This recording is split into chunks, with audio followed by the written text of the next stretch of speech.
I'm Elizabeth Pearce. I'm an associate professor of medicine at Boston University School of Medicine, and I'm one of the two co-chairs with Erik Alexander from Brigham and Women's Hospital of upcoming revised thyroid and pregnancy guidelines, which will be coming from the American Thyroid Association. Those guidelines were originally drafted in 2011. There's been an enormous amount of new data since that time, and we have convened a really expert task force which includes expertise in adult and pediatric endocrinology, in obstetrics, endocrine surgery, and in maternal fetal medicine. That group has examined the evidence, come up with some recommendations that we think really will be changing clinical practice, and we hope to have the guideline in print by the end of 2016. I'm Erik Alexander. I'm the chief of the thyroid unit at the Brigham and Women's Hospital. I'm an associate professor of medicine at Harvard Medical School. I'm excited to tell you about some of the advancements that are in the new 2016 ATA guidelines on thyroid disease and pregnancy. I'll focus on two issues first. The first discussion relates to the new definition of how we define hypothyroidism, especially mild hypothyroidism in the setting of pregnancy.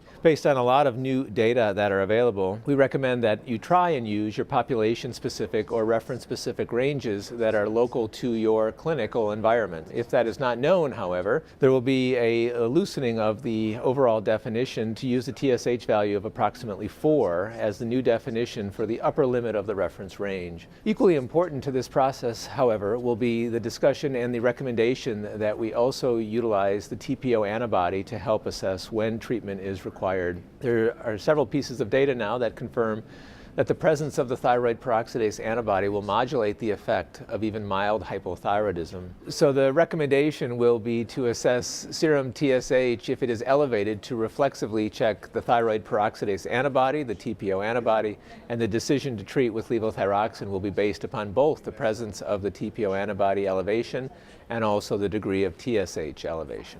One of the major changes related to the treatment of hyperthyroidism in pregnancy is a new study that's available since the generation of the last guidelines in 2011, which really demonstrates that propylthiouracil, PTU, is teratogenic in pregnancy.